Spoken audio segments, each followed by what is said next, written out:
Olá, bem-vindos a mais um episódio do Diário SA, o podcast criado por Clayton. Hoje a gente vai mergulhar a fundo na Carta do Gestor de julho de 2025 do Kinea Renda Imobiliária, o famoso KNRI 11. Nosso objetivo aqui é fazer aquela análise detalhada, sabe? E além do óbvio, entender o desempenho, as novidades e o que isso tudo significa. Vamos lá investigar isso juntos? Oi, e só para todo mundo ficar na mesma página, o KNRI 11 é um fundo de investimento imobiliário, um FII, né? Bem conhecido. A ideia dele é gerar renda com aluguel de imóveis, principalmente prédios corporativos e galpões logísticos de qualidade. Ótimo começo. E olha, o relatório de julho já chega com notícia boa, parece. 3 novas locações lá no Complexo Rocha Verá, um ativo super importante em São Paulo. Os inquilinos são Arauco, West Rock e Intercron. Nomes de peso, né? Setores diferentes, florestal, embalagens, farmacêutico. Isso parece muito bom, mas qual a leitura mais profunda disso? É só tapar buraco ou tem algo mais? Essa é a questão, né?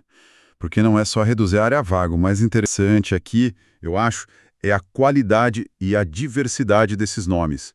Atrair empresas como Arauco, West Rock, setores com demanda forte até um certo apelo de sustentabilidade. E a Intercron num setor farmacêutico que é super resiliente, isso, assim, reforça a imagem do Rocha Verá como um lugar desejado por grandes empresas. Não só melhora a ocupação agora, mas fortalece o perfil de crédito do portfólio todo. É um sinal, sabe, de resiliência, de atratividade do imóvel. Entendi, faz todo sentido. E falando em ocupação, os indicadores melhoraram.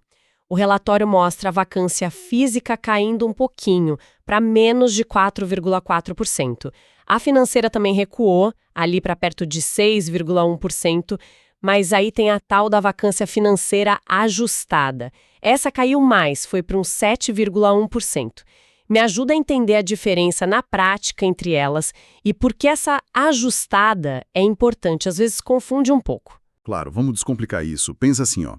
A vacância física é o mais direto. É um metro quadrado que está vazio. Se tem 10 mil metros e 435 estão vagos, a vacância é 4,35%. É a foto do espaço. Já a vacância financeira olha para o dinheiro. Quanto da receita possível de aluguel o fundo deixa de ganhar por causa daquele espaço vazio? Às vezes uma área pequena tem um aluguel alto, então o impacto financeiro é diferente do físico, médio que não entra hoje. Agora, a vacância financeira ajustada, essa é como olhar o extrato do banco pensando nos cheques predatados. Ela pega a financeira e soma o efeito das carências. Sabe, aqueles meses no começo do contrato que o inquilino paga menos ou nada. Mesmo o espaço estando alugado, se tem carência, o dinheiro não entra todo naquele mês. Por isso a queda na ajustada é tão boa. Indica que não só ocuparam espaços, mas o impacto negativo dessas carências está diminuindo. Sugere uma melhora mais forte na receita lá na frente. O gráfico de evolução no relatório dos últimos 12 meses mostra bem essa melhora gradual nos 3 indicadores. Boa, gostei da analogia do cheque pré-datado. Então, menos espaço vago e menos efeito de carência. Aponta para mais receita futura. E o que de fato entrou no bolso do cotista em julho? O relatório confirma R$ 1 por cota. Manteve estável, certo? Exatamente. R$ 1 por cota referente a julho, pago em 14 de agosto. É sempre bom olhar de onde vem esse dinheiro. E o relatório detalha isso. A maior parte, claro, vem do caixa dos aluguéis. Mas tem também a receita financeira, dos investimentos que o fundo faz com dinheiro em caixa. E nesse mês, parece que teve um lucrinho com venda de ativo também. Claro que disso tudo tem que tirar as despesas, né? Administração, gestão, IPTU, condomínio. O gráfico da composição do rendimento ajuda a ver o peso de cada coisa no resultado final. Certo, isso foi julho. Mas para entender o KNR 11 de verdade, a gente precisa olhar o quadro geral, né? O portfólio tem 21 imóveis. Como é que essa carteira toda se organiza? Qual a estratégia por trás? Perfeito. A diversificação é um ponto-chave, sem dúvida, na estratégia do KNR 11. E ela acontece em várias frentes, olha só. Primeiro, tipo de imóvel. Eles buscam um equilíbrio entre escritórios e galpões logísticos. Hoje são 13 prédios corporativos, dando uns 55% da receita, e 8 centros logísticos com os outros 45%. Essa mistura é boa porque os mercados podem ter ciclos diferentes, ajuda a suavizar as oscilações. Segundo, geograficamente. Tem uma concentração forte em São Paulo, quase 70% da receita, normal, reflete a força econômica do Estado, mas tem presença importante em Minas, com os 15%, e no Rio, com os 16%. Isso dilui um pouco o risco de depender só de um lugar. O relatório até cita exemplos tipo o Boulevard Corporate em BH, o CD Cabreuva em SP, o Lagoa Corporate no Rio. Terceiro, inquilinos. Aqui a pulverização é bem grande, mais de 150 inquilinos de muitos setores. Indústria lidera com 43%, mas tem serviços, financeiro, comércio, tecnologia. Isso reduz muito o risco de crédito de depender de um cliente ou setor específico. E por último, tem o desenvolvimento. Além dos imóveis que já rendem, tem um projeto BioSquare. É um prédio corporativo moderno lá em Pinheiros, em São Paulo, que está em construção. A previsão é entregar no primeiro semestre de 2026.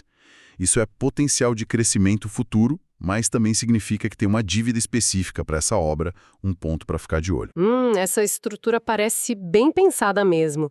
Mas você falou da concentração em São Paulo, quase 70%.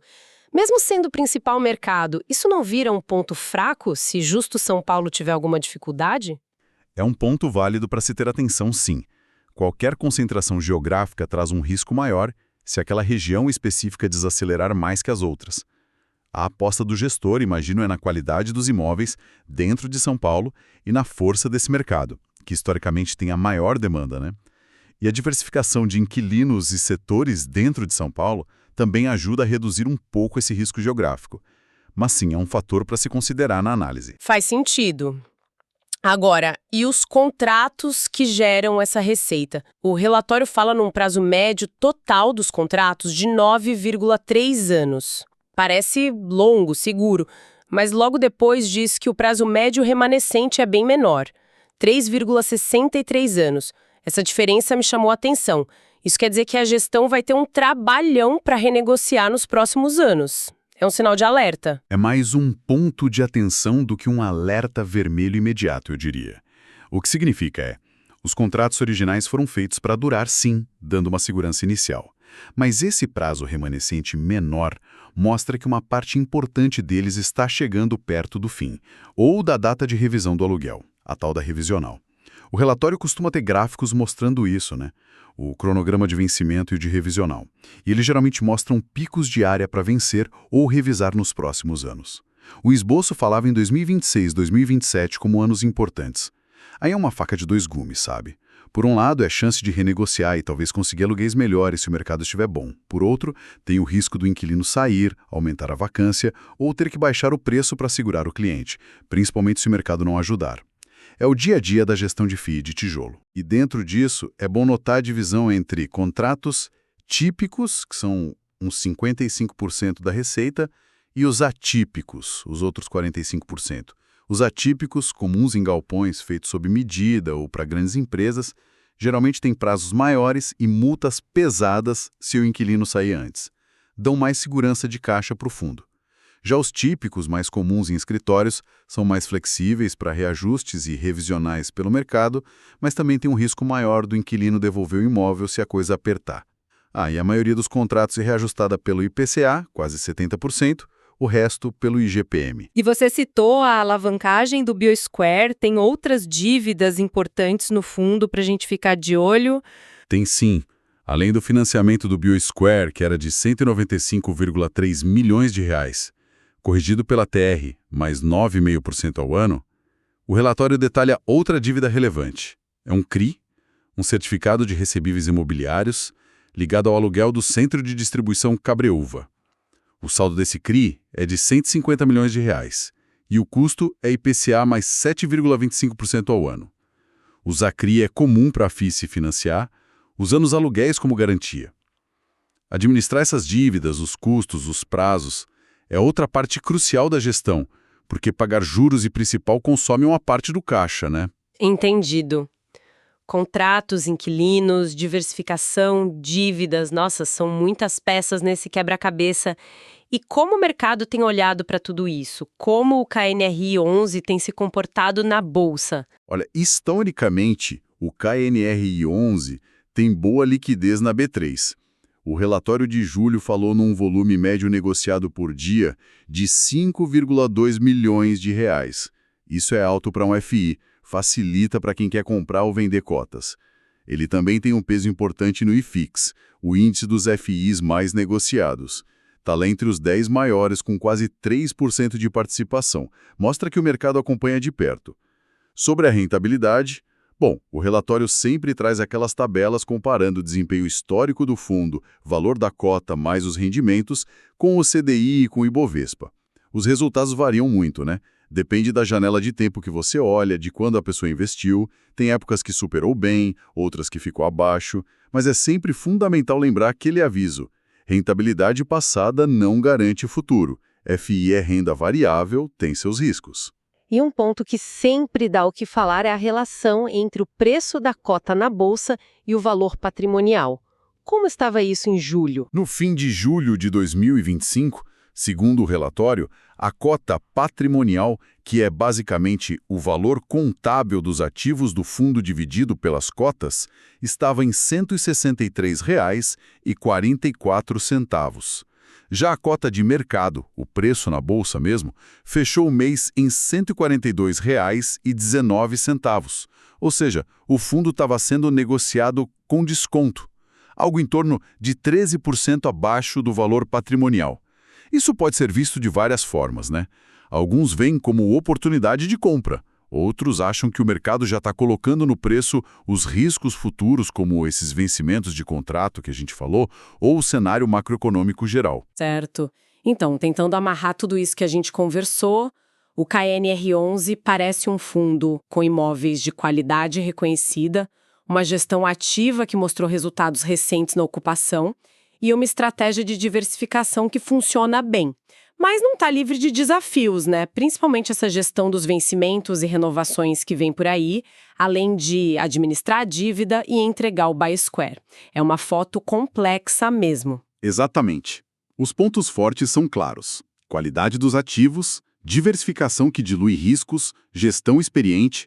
Os pontos de atenção para quem acompanha o fundo são justamente essa capacidade contínua da gestão de lidar com o cenário econômico para manter ou melhorar a ocupação, a performance dos setores dos inquilinos e, principalmente, como vão ser as negociações desses contratos que vencem ou revisam nos próximos anos.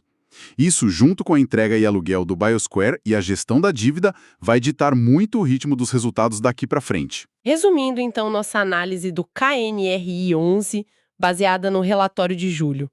Vimos sinais positivos com as novas locações no Rocha Verá e a melhora da vacância, principalmente a ajustada. A distribuição de R$1 por cota se manteve firme e a diversificação continua sendo um ponto forte e importante. Concordo. E olhando para frente, com base nesses dados todos do relatório, cronograma de vencimentos, absorção das carências, o status do BioSquare, talvez a reflexão que fica é: que fatores, tanto internos, tipo decisões da gestão, desempenho de um ativo específico, quanto externos, como juros, crescimento da economia, confiança das empresas, oferta e demanda de escritórios e galpões, o que a gente precisa monitorar mais de perto nos próximos trimestres? O que poderia realmente acelerar ou frear essa trajetória da receita e da ocupação do KNRI 11 que a gente viu se desenhar em julho? Fica aí a provocação para a gente acompanhar nos próximos meses. Uma ótima reflexão para encerrar. E para quem nos ouviu, não se esqueça de clicar em seguir para não perder as próximas análises aqui no Diário SA. Este foi mais um episódio criado por Clayton, criador do Diário SA. Até a próxima!